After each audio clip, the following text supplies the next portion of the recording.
Welcome to Shock to the Series. I'm a human being. Good evening, you guys. This is Shock to the Series, where I take a look at video game series that have unfortunately been discontinued. Last week, I took a look at the Sony exclusive series, Infamous, and all its stuff. And unfortunately, there has been a little bit of an update on that in the sense of the downloadable content, Infamous Paper Trail.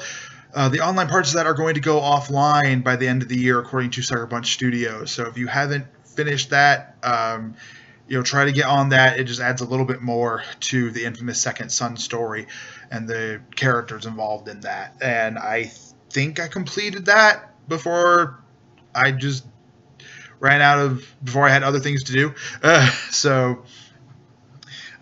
week we're going to take a look at a Nintendo series. This had 4 entries, 2 on the Super Nintendo, 2 on the N64, one of which being a Blockbuster exclusive. You know it hopefully from the quote at the beginning. It is Clayfighter. This is Clayfighter 63 1/3. This is the first entry.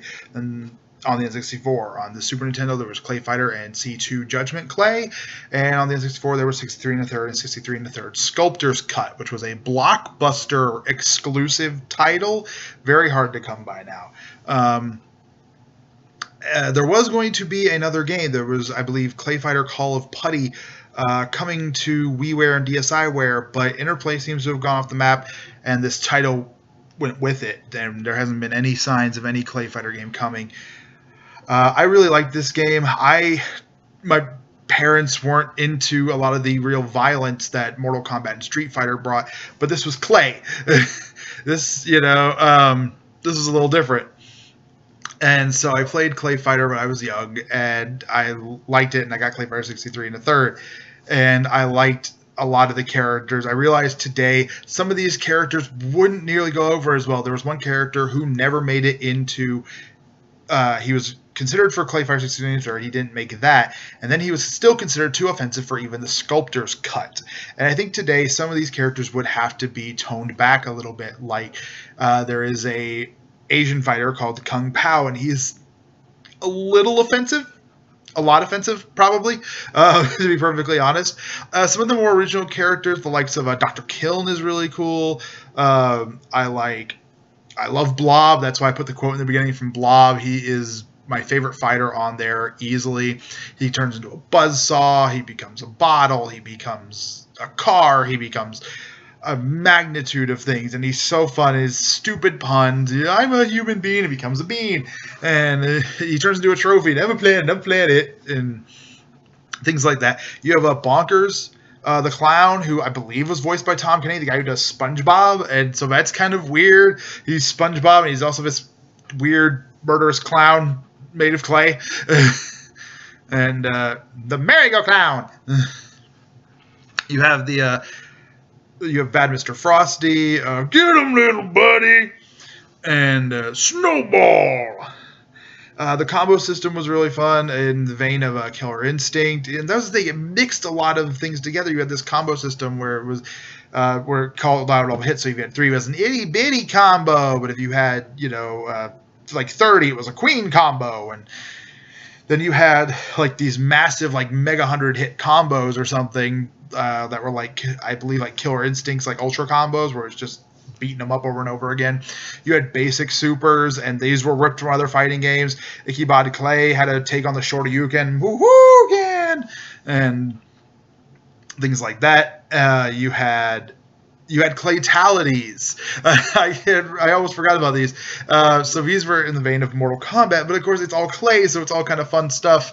And it's clay, so it really isn't that big of a deal. But you would have Bonkers. One of his was he'd pull out this kind of circus-style cannon and just load you inside it and blast you off the island. And you had Bad Mr. Frosty, who had the snow cone squeeze, and that would squeeze them until they became liquid, which he poured on a snow cone. A little gross. You had some other weird characters. I don't know. The other one who I don't know that we'll get over today is Sumo Santa. Basically a really, really big Santa with nothing but a hat and essentially a loincloth. Santa's going to sit on your lap. And you had Earthworm Jim, a character from, other games on the Super Nintendo, and he fit right here. We haven't had an Earthworm Jim game in a while either, in a very long while. You had characters like Booger Man, who just, it was gross. T-Hoppy, another fun one. A little weird. Hungan. I'm not going to do Hungan. I think Hungan and Kung Pao are probably leaning towards the most offensive characters, honestly, as far as that spectrum goes. But it was still a lot of fun learning the moves. It was an interesting control scheme on the N64. You had A, B, and then you used the C buttons for medium and stronger attacks. And I think today, I think it could go over really well. And I think fighting games in general are much bigger than they've been. You have things like Skullgirls. You have things like Street Fighter V. You have things like Injustice 2. I'm not going to list Marvel vs. Capcom Infinite.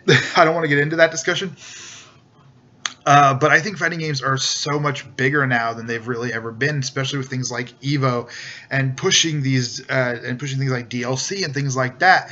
And I mean, the fact that like Tekken is getting Negan from Walking Dead as a DLC character, I think just the realm of possibilities for fighting games opens up immensely. And I would love to see Clayfighter get another crack at that and really kind of come into its own, maybe as a big fighting game. I think it could be a lot of fun. I think there was a lot there. It was not super deep. I mean, you had an arcade mode and you had the versus mode. That was basically about it. There were some secret codes you could do that would unlock fighters and change some things. At the same time, if you put a lot of these more fun elements in that are ripping from things, if that's still possible, which I don't know why it wouldn't be now as opposed to would be all these years ago. But I think you can have a really fun game and, dial back the offensiveness a little bit, but keep these characters, keep that are really strong. Keep Bad Mr. Frosty, keep Blob, keep Ichabod Clay, keep Bonkers, keep T-Hoppy, keep Taffy. I love Taffy. Come on.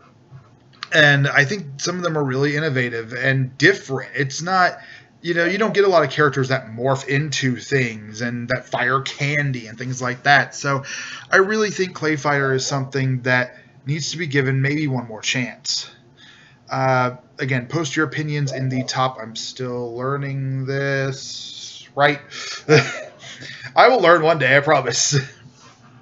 If you think Clayfighter deserves another chance or if it should just crumble. That's it for this one, guys. That is lights out on Shock to the Series for Clayfighter.